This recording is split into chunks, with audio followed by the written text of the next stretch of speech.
ದಿನದಿಂದ ದಿನಕ್ಕೆ ಪ್ರತಿನಿತ್ಯ ಎಲ್ಲ ವಸ್ತುಗಳ ಬೆಲೆ ಏರಿಕೆ ಆಗ್ತಾನೇ ಇದೆ. ಅಕ್ಕಿ ಆಯಿತು, ಬೇಳೆಕಾಳು ಆಯಿತು, ತರಕಾರಿ ಆಯಿತು, ಸಕ್ಕರೆ ಆಯಿತು, ಬೆಲ್ಲ ಆಯಿತು, ಈಗ ಈರುಳ್ಳಿಯ ಸರದಿ ಜನರಲ್ಲಿ ಕಣ್ಣೀರು ತರುವಂತೆ ಮಾಡಿದೆ. ಈ ಥರ ಬೆಲೆ ಏರಿಕೆ ಆಗಿದೆ. ಅಂದರೆ ಈ ಥರ ಬೆಲೆ ಏರಿಕೆ ಆದರೆ ಜನಗಳು ಜೀವನ ನಡೆಸೋದು ತುಂಬ ಕಷ್ಟಕರವಾಗುತ್ತೆ ಅಂತ ಹೇಳ್ತಾ ಇದ್ದಾರೆ. ಸದ್ಯ ನಾನು ಇವತ್ತು ಬೆಂಗಳೂರಿನ ಯಶವಂತಪುರದಲ್ಲಿರುವಂತಹ APMC ಅಂದರೆ ಈರುಳ್ಳಿ ಮಂಡಿಯಲ್ಲಿದ್ದೀನಿ.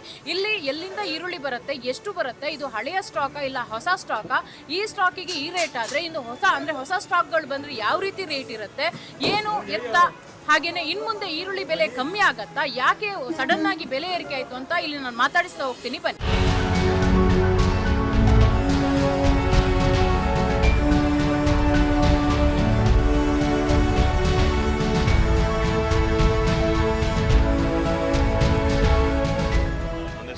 ಶಂಕರ್ ಅಂತ ಬೆಂಗಳೂರು ಆಲೂಗಡ್ಡೆ ಮತ್ತು ಈರುಳ್ಳಿ ವರ್ತಕರ ಸಂಘದ ಕಾರ್ಯದರ್ಶಿ ಮಾತಾಡೋದು.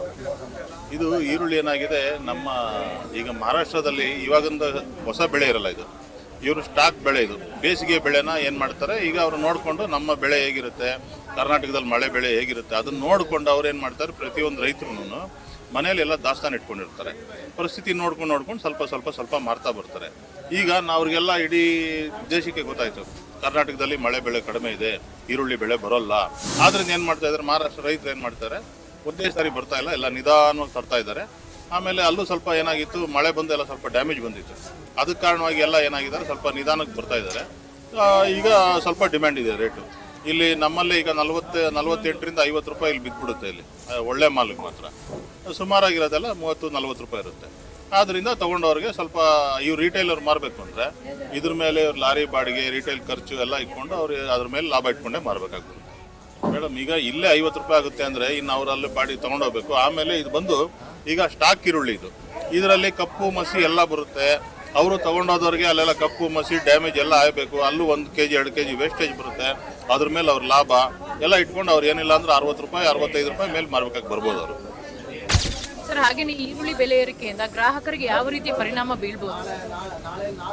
ಮೇಡಮ್, ಗ್ರಾಹಕರಿಗೆ ಏನಾಗುತ್ತೆ, ಈಗ ಮಳೆ ಬೆಳೆ ಪ್ರಕೃತಿ ಇದಕ್ಕೆ ತೊಂದರೆ ಆಗಿರೋದ್ರಿಂದ ಸ್ವಲ್ಪ ರೇಟ್ ಹೆಚ್ಚಾಗಿರ್ಬೋದು. ಆದ್ದರಿಂದ ಏನು ಮಾಡೋಕ್ಕಾಗಲ್ಲ, ಎಲ್ಲ ಸಮಯ ಒಂದೇ ಥರ ಇರಲ್ಲ. ಈಗ ಮಳೆಯಿಂದ ತೊಂದರೆ ಆಗಿರೋ ರೈತರಿಗೆ ಈಗ 1 ಎಕರೆ ಹಾಕಿ ಬೀಜ ಎಲ್ಲ ಹಾಕಿ ಅವರು ಫುಲ್ಲು ಲಾಸ್ ಆಗ್ತಾ ಇದೆ. ಅವರು ಫುಲ್ ಎಲ್ಲ ಕಳ್ಕೊತಾ ಇದ್ದಾರೆ. ಈಗ 1 ಎಕರೆಯಲ್ಲಿ ಅವ್ನಿಗೆ 250 ಚೀಲ ಈರುಳ್ಳಿ ಬರುತ್ತೆ ಅಂದರೆ ಮಳೆ ಕೊರತೆ ಆದರೆ ಏನಾಗುತ್ತೆ, ಅವ್ರಿಗೆ ಒಂದು 30-40 ಚೀಲ ಬರುತ್ತೆ. ಆದರೆ ರೇಟ್ ಜಾಸ್ತಿ ಆಗಿರೋದ್ರಿಂದ ಏನಾಗುತ್ತೆ, ಸ್ವಲ್ಪ ಬ್ಯಾಲೆನ್ಸ್ ಆಗುತ್ತೆ. ಅವ್ರಿಗೆ ಇಳುವರಿ ಕಡಿಮೆ, ಸ್ವಲ್ಪ ರೇಟ್ ಸಮ ಆಗುತ್ತೆ. ಆದ್ದರಿಂದ ಏನು ನಾವು ಈಗೇನಿರ್ತಾರೆ ಗ್ರಾಹಕರು ಏನು ಮಾಡ್ತಾರೆ, ರೇಟ್ ಜಾಸ್ತಿ ಆಗೋಯ್ತು, ನಮಗೆ ತೊಂದರೆ ಆಗುತ್ತೆ, ಏನಿಲ್ಲ, ಕ್ವಾಂಟಿಟಿ ಸ್ವಲ್ಪ ಕಡಿಮೆ ಮಾಡ್ಕೊಳ್ಳಿ, ಕೆಲವು ಉಪಯೋಗಿಸೋ ಅಗತ್ಯ ಜಾಗ ಸ್ವಲ್ಪ ಉಪಯೋಗಿಸ್ಕೋಬೇಕು, ಅದಕ್ಕೆಲ್ಲ ತಲೆ ಕೆಡಿಸ್ಕೋಬಾರ್ದು ಅಂತ ಹೇಳಿ. ಸರ್, ಈಗ ನೀವು ಯಶವಂತಪುರದಲ್ಲಿ ಅಂಗಡಿ ಇಟ್ಟಿದ್ದೀನಿ, ವ್ಯಾಪಾರ ಮಾಡ್ತಿದ್ದೀನಿ ಅಂತ ಹೇಳಿದ್ರಿ. ಹಾಗೇನೆ ಇಲ್ಲಿ APMC ಮಂಡಿಗೆ ಬಂದ್ಬಿಟ್ಟು ಈರುಳ್ಳಿಗಳನ್ನ ಸಾಗಾಟ ಮಾಡ್ತೀನಿ ಅಂತ ಹೇಳಿದ್ರಿ. ಈಗ ಈರುಳ್ಳಿ ಬೆಲೆ ಏರಿಕೆ ಆಗಿದೆ, ನಿಮಗೆ ಗ್ರಾಹಕರು ಬರ್ತಾ ಇದ್ದಾರೆ, ಹೆಂಗೆ ಏನು? ಕಮ್ಮಿ ಮೇಡಮ್, ಗ್ರಾಹಕರು ಬರ್ತಾ ಇರೋದು ಕಮ್ಮಿ, ವ್ಯಾಪಾರ ಡಲ್ಲು, ಡ್ಯಾಮೇಜ್ಗಳು ಜಾಸ್ತಿ ಬರ್ತಾ ಇದೆ, ಭಾಳ ಕಷ್ಟ ಆಗಿದೆ. ಇಲ್ಲಿ ಗಿರಾಕಿಗೂ ತೊಂದರೆ, ಇಲ್ಲಿ ನಮಗೂ ತೊಂದರೆ. ಮಾಡಬೇಕಂತ ಇದ್ದೀರಿ, ಮಾಡ್ತಾಯಿದ್ದೀರಿ, ಅವಾಗಿಂದ ಇದೇ ಉದ್ಯೋಗ ಮಾಡ್ತಾಯಿದ್ದೀವಿ. ಸರ್, ಹಾಗೇನೆ ಈಗ ಇಲ್ಲಿ ಏನು ಹೇಳ್ತಿದ್ದಾರೆ ಅಂತ ಹೇಳಿದ್ರೆ APMC ಮಂಡಿಯೊಳಗೆ ಏನು ಹೇಳ್ತಿದ್ದಾರೆ, ಇನ್ನು 2 ತಿಂಗಳು ಆಗ್ಬೋದು, ಅದಕ್ಕಿಂತ ಜಾಸ್ತಿನೇ ಆಗ್ಬೋದು, ಇದೇ ರೇಟ್ ಇರುತ್ತೆ, ಕಮ್ಮಿ ಆಗಲ್ಲ ಅಂತ ಹೇಳಿದರು. ಇದರಿಂದ ನಿಮಗೆ ಯಾವ ರೀತಿ ಬರೆ ಬೀಳ್ಬಹುದು? ಬರೇ ಅದೇ ಸಾಲಗಾರ ಆಗಿತ್ತು. ಈರುಳ್ಳಿ ಸೇಲ್ ಆಗತ್ತಾ? ಸೇಲ್ ಆಗ್ತದೆ, ಕಮ್ಮಿ. 10 ಮೂಟೆ ಹೋಗೋ ಜಾಗದಲ್ಲಿ 2 ಮೂಟೆ ಹೋಗ್ತಿದ್ದ, ಸ್ವಲ್ಪ ಕಮ್ಮಿನೇ ವ್ಯಾಪಾರ. ಗಿರಾಕಿದವನು ದುಡ್ಡು ಇರಬೇಕಲ್ಲ ಮೇಡಮ್, ಅದರಿಂದ ಕಮ್ಮಿನೇ ವ್ಯಾಪಾರ. ಮೇಡಮ್, ಅದು ಈರುಳ್ಳಿ ಬಂದ್ಬಿಟ್ಟು ನಮ್ಮ ಕರ್ನಾಟಕದಲ್ಲಿ ಬಿಜಾಪುರ ಕಮ್ಮಿ ಅಂದರೆ ಒಂದು 70% ಬಿಜಾಪುರ ಮಾಲ್ ಬರ್ತಾ ಇತ್ತು. ಈಗ ಅದು ಎಂಡಿಂಗ್ ಆಗ್ತಾ ಇದೆ. ಈಗ ನಮಗೆ ನೆಕ್ಸ್ಟ್ ನಮ್ದು 8ನೇ ತಿಂಗಳಿಂದ ನಮಗೆ 11ನೇ ತಿಂಗಳ ಗಂಟ, ಜನವರಿ ಗಂಟ ನಮ್ಮ ಕರ್ನಾಟಕ ಲೋಕಲ್ ಬರ್ತಾ ಇತ್ತು. ಈಗ ಏನಾಗಿದೆ ಅಂದರೆ ಮಳೆ ಕಡಿಮೆ ಇರೋದ್ರಿಂದ ನಮ್ಮ ಚಳ್ಳಕೆರೆ, ಚಿತ್ರದುರ್ಗ, ಹಿರಿಯೂರು ಮತ್ತು ನಮ್ಮ ಕರ್ನಾಟಕ ಫುಲ್ಲು ಮಳೆ ಕಡಿಮೆ ಇರೋದ್ರಿಂದ ಒಂದು 40% ಬೆಳೆ ಇದೆ. ಅದರಲ್ಲಿ ಈಗ ವ್ಯಾಪಾರ ಸ್ವಲ್ಪ ತಗೊಂಬರ್ತಾರೆ, ರೈತರಿಗೆ ಯಾವುದು ಬರ್ತಾ ಇಲ್ಲ. ಇನ್ನೊಂದು ಮಹಾರಾಷ್ಟ್ರ ಮಾಲು ಶಾರ್ಟೇಜ್ ಆಗಿದೆ, ಮಳೆ ಕಡಿಮೆ ಆಗಿದೆ, ಎಲ್ಲ ಕಡೆ ಮಳೆ ಜಾಸ್ತಿ ಇದೆ ಮಹಾರಾಷ್ಟ್ರ, ಇಲ್ಲಿಂದ ಶಾರ್ಟೇಜ್ ಆಗಿದೆ. ಅದರಿಂದ ಈಗ ಸಡನ್ ಈ ರೇಟ್ ಅಂತೂ ಕಡಿಮೆ ಅಂತೂ ಆಗೋದಿಲ್ಲ, ಈ ರೇಟ್ ಫಿಕ್ಸ್ ಇರುತ್ತೆ. ಇನ್ನು ಬೇಕಾದ್ರೆ ಇನ್ನೊಂದು ವಾರ ದಿವಸ ಹೋದರೆ ಇನ್ನೂ ರೇಟ್ ಜಾಸ್ತಿ ಆಗೋಕ್ಕೆ ಚಾನ್ಸಸ್ ಇದೆ ವಿನ ಕಡಿಮೆ ಅಂತೂ ಆಗೋದಿಲ್ಲ. ಯಾಕಂದ್ರೆ ಬೆಳೆ ಕಡಿಮೆ ಇದೆ, ಮಳೆ ಇಲ್ವಲ್ಲ, ಮಳೆ ಇಲ್ದಿದ್ದ ಕಾರಣದಿಂದ ಬೆಳೆ ಕಡಿಮೆ ಇರುತ್ತೆ, ರೇಟ್ಗಳು ಈ ತರ ಹೆಚ್ಚಾಗಿದೆ, ಇನ್ನೇನಿಲ್ಲ. ನೀವು ದಾವಣಗೆರೆಯಿಂದ ಬಂದಿದ್ದೀನಿ ಅಂತ ಹೇಳಿದ್ರಿ, ಹಾಗೆ ನೀವು ರೈತರು ಅಂತಾನೂ ಹೇಳಿದ್ರಿ. ದಾವಣಗೆರೆಯಿಂದ ಇವತ್ತು ಎಷ್ಟೊತ್ತಿಗೆ ನೀವು ಲಾರಿಯಲ್ಲಿ ಡಂಪ್ ಮಾಡ್ಕೊಂಡು ಬಂದ್ರಿ, ಹಾಗೆ ಇವತ್ತಿಂದ ಈರುಳ್ಳಿ ರೇಟ್ ಕೂಡ ಜಾಸ್ತಿ ಆಗಿದೆ. ಯಾವ ರೀತಿ ಖುಷಿ ಇದೆ ಸರ್ ನಿಮ್ಗೆ? ಒಳ್ಳೆ ಮಾರಾಟ ಆಗಿದೆ. ನಾವು ರಾತ್ರಿ ಗಾಡಿ ತಂದ್ವಿ ಮಾರಾಟಕ್ಕೆ, ಬೆಳಗ್ಗೆ ಬಂದು ಇಳಿಸಿದ್ವಿ, ಹರಾಜಾಗಿತ್ತು. 3600 ಮಟ್ಟ ಆಗಿದೆ ರೇಟು, ಒಳ್ಳೆ ರೇಟ್ ಆಗಿದೆ, ಅನುಕೂಲ ಆಗಿದೆ. 3600 ರೂಪಾಯಿ ಒಳ್ಳೆ ರೇಟ್. ಅಂದ್ರೆ ವ್ಯಾಪಾರ ಅಂದ್ರೆ ಖರೀದಿ ಮಾಡೋರಿಗೆ ಕೆಜಿಗೆ ಖರೀದಿ ಮಾಡೋರು 40 ರೂಪಾಯಿ ಖರೀದಿ ಮಾಡ್ತಾರೆ, ಅವ್ರು ಹೋಗಿ ಒಂದು 10 ರೂಪಾಯಿ 20 ರೂಪಾಯಿ ಲಾಭ ಇಟ್ಟು ಮಾರ್ತಾರೆ. ಒಳ್ಳೆ ರೇಟ್ ಸಿಕ್ಕಿದೆ ಈ ವರ್ಷ, ನಮಗೆ ಅನುಕೂಲನೂ ಆಗಿದೆ. ಒಳ್ಳೆ ಮಾಲ್, ಒಳ್ಳೆ ರೀತಿಯಿಂದ ನಮಗೆ ಸ್ವಲ್ಪ ಅನುಕೂಲ ಆಗಿದೆ. ಈ ಸತಿ ನಂದು ಅದೃಷ್ಟ, ಒಳ್ಳೆ ರೇಟು ಇದೆ, ಮಾಲು ಕಡಿಮೆ ಇದೆ, ಮಾರ್ಕೆಟಲ್ಲಿ ಒಳ್ಳೆ ರೇಟ್ ಆಗಿ ನಮ್ಮ ಮಾಲಿಗೆ ಬೇಡಿಕೆ ಇದೆ. ಅಷ್ಟೇ, ರೈತರೆಲ್ಲ ಸೆತ್ತೋದಿದ್ರು, ಈ ವರ್ಷ ಸ್ವಲ್ಪ ಬದುಕಿದ್ದಾರೆ. ಇನ್ನೂ 2 ತಿಂಗಳು ರೇಟ್ ಕಮ್ಮಿ ಆಗೋ ಚಾನ್ಸಸ್ ಇಲ್ಲ. ಯಾಕಂದರೆ ಬೆಳೆ ಲೇಟ್ ಆಯಿತು. ನಮ್ಮ ಕರ್ನಾಟಕದಲ್ಲಿ ಮಳೆ ಬಂದಿಲ್ಲ ಟೈಮ್ ಪ್ರಕಾರ, ಮಹಾರಾಷ್ಟ್ರದಲ್ಲಿ ಓವರ್ ಮಳೆ ಬಂದು ಹೊಡ್ಕೊಂಡು ಹೋಯ್ತು, ಅದಕ್ಕೆ ಮಾಲ್ ಶಾರ್ಟ್ ಆಗಿದೆ. ಇವಾಗ ಒಂದು ಲೆಕ್ಕ ಮಾಡಿ, ಒಂದು ಎಕರೆಗೆ ಒಂದು 300 ಚೀಲ ಬರೋ ಜಾಗದಲ್ಲಿ 100 ಚೀಲ, 80 ಚೀಲ, 150 ಚೀಲ.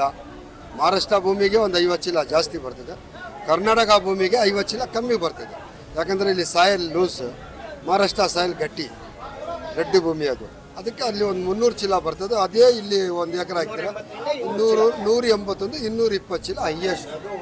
ಅದು ಒಳ್ಳೆ ಕ್ವಾಲಿಟಿ ಇದ್ರೆ, ಅದು ಇದ್ರೆ, ಅದಕ್ಕೆ ಈ ವರ್ಷ ಸ್ವಲ್ಪ ದೇವರು ಕಂಡುಬಿಟ್ಟಿದ್ದಾರೆ ರೈತರಿಗೆ. ಸರ್, ಇಷ್ಟು ದಿನ ಅಂಗಡಿಗಳಲ್ಲಿ ಒಂದು 30ರಿಂದ 40 ರೂಪಾಯಿ ಇತ್ತು ರೇಟ್, ಈಗ ಒಂದೇ ಸಲ 60 ರೂಪಾಯಿ ಅಂದಾಗ ಕಸ್ಟಮರ್ಗಳ ರಿಯಾಕ್ಷನ್ ಹೆಂಗಿರುತ್ತೆ ಸರ್? ಏನಿಲ್ಲ, 5 ಕೈ ತಗೊಳ್ಳೋರು ಮೆಸೇಜ್ ಕೇಳ್ತಾರೆ, ನೀನು ಎಲ್ಲಿ ತಂದೆ, ಎಷ್ಟಕ್ಕೆ ತಂದೆ ಅಂತ. ಅರ್ಧ ಕೆಜಿ ಕೊಡಪ್ಪ ಅಂತಾರೆ. ಒಂದು ರೂಪಾಯಿ ಕವರ್ ಕೊಡಬೇಕು, ಇನ್ನೊಂದು ಕವರ್ ಕೊಡಬೇಕು, ಇಲ್ಲ ಅಂದರೆ ಹೋಗಿ ಬಿಸಾಕ್ಬಿಟ್ಟು ಹೋಗ್ತಾರೆ ಬೇರೆ ಅಂತ. ಬರುತ್ತೆ ನಮ್ಮ ಕರ್ನಾಟಕದಲ್ಲಿ ಬಿಜಾಪುರ ಜಿಲ್ಲೆಯಿಂದ ಬರುತ್ತೆ. ಅದಾದಮೇಲೆ ಈಗ ಚಳ್ಳಕೆರೆ ಹೊಸ ಮಾಲ್ ಶುರು ಆಗಿದೆ ಲೋಕಲ್, ಅದು ಕಮ್ಮಿ 5000ದಿಂದ 10000 ಒಳಗಡೆ ಇರುತ್ತೆ. ನಮ್ಮ ಬಿಜಾಪುರ ಒಂದು 5000 10,000, ಮಿಕ್ಕಿದೆಲ್ಲ ಮಹಾರಾಷ್ಟ್ರದಿಂದನೇ ಬರಬೇಕು. ಮಹಾರಾಷ್ಟ್ರದಿಂದನೇ ಆಲ್ ಓವರ್ ಇಂಡಿಯಾ ಸಪ್ಲೈ ಆಗುತ್ತೆ. ಅಲ್ಲಿ ಈ ಸಲ ಕ್ವಾಲಿಟಿ ಒಂದು ಸ್ವಲ್ಪ ಹಾಳಾಗಿದೆ. ಮತ್ತು ಏನು ಸ್ಟೋರೇಜ್ ಇಟ್ಟಿದ್ರು, ಆ ಸ್ಟೋರೇಜ್ ಸರ್ಕಾರನೂ ಮಾಡಿತ್ತು, ಅದರಲ್ಲಿ ನಾಫೈಡ್ ಖರೀದಿ ಮಾಡಿಟ್ಟಿದೆ. ಹಿಂದೆ ಕಮ್ಮಿ ರೇಟಲ್ಲಿ ಮಾಡಿದ್ದನ್ನು ಬಿಡ್ತಾ ಇತ್ತು, ಅದರಿಂದ ಸ್ವಲ್ಪ ಕಡಿಮೆ ರೇಟ್ ಇತ್ತು. ಈಗ ಏನಾಗಿದೆ, ಅಲ್ಲೂ ಸ್ಟಾಕ್ ಕಮ್ಮಿ ಆಗ್ತಾ ಇದೆ. ಈಗ ಇರೋವಂಥ ಈರುಳ್ಳಿ ಈಗ ಭಾಳ ಶಾರ್ಟೇಜ್ ಇದೆ. ನಮ್ಮ ಕರ್ನಾಟಕದಲ್ಲಿ ಏನಾಯಿತು, ಮಳೆಗೆ ಹೋಯ್ತು, ಮಳೆ ಹೋಗಿದ್ರಿಂದ ಒಂದು 25% ಕಡಿಮೆ ಪ್ರಮಾಣದಲ್ಲಿ ಬರ್ತಾ ಇದೆ. ಇದು ಈರುಳ್ಳಿ ಏನಾಗಿದೆ, 3 ವರ್ಷ 4 ವರ್ಷ ಭಾಳ ಅಧೋಗತಿಯಲ್ಲಿ ಇತ್ತು, 2-3 ವರ್ಷ ಕೇಳೋರು ಇರಲಿಲ್ಲ. ಈಗ ಒಂದು ಸ್ವಲ್ಪ ರೇಟ್ ಆಗಿದೆ ಎಲ್ಲ. ನೋಡಿದ್ರಲ್ಲ ವೀಕ್ಷಕರೇ, ಬೆಂಗಳೂರಿನ ಯಶವಂತಪುರದಲ್ಲಿರುವಂತಹ APMC ಮಂಡಿ ಅಂದ್ರೆ ಈರುಳ್ಳಿ ಮಂಡಿಯಲ್ಲಿರುವಂತಹ ವ್ಯಾಪಾರಸ್ಥರು ಏನು ಹೇಳಿದ್ರು ಅಂತ.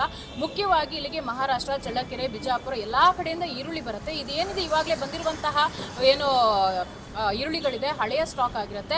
ಇನ್ನೇನಾದರೂ ಹೊಸದಾಗಿರುವಂತಹ ಸ್ಟಾಕ್ಗಳು ಬರ್ತಾ ಇಲ್ಲ, ಮಳೆಯ ಒಂದು ಅಭಾವದಿಂದ ಸ್ಟಾಕ್ಗಳು ಬರ್ತಾ ಇಲ್ಲ. ಇನ್ ಕೇಸ್ ಬಂದರೆ ಕೂಡ ದರ ಮತ್ತಷ್ಟು ಏರಿಕೆ ಆಗುತ್ತೆ. ಇನ್ನು 2 ತಿಂಗಳುಗಳ ಕಾಲ ದರ ಇಳಿಕೆ ಆಗುವಂತಹ ಸಾಧ್ಯತೆಗಳು ಯಾವುದೂ ಇಲ್ಲ ಅಂತ ಹೇಳಿದ್ದಾರೆ.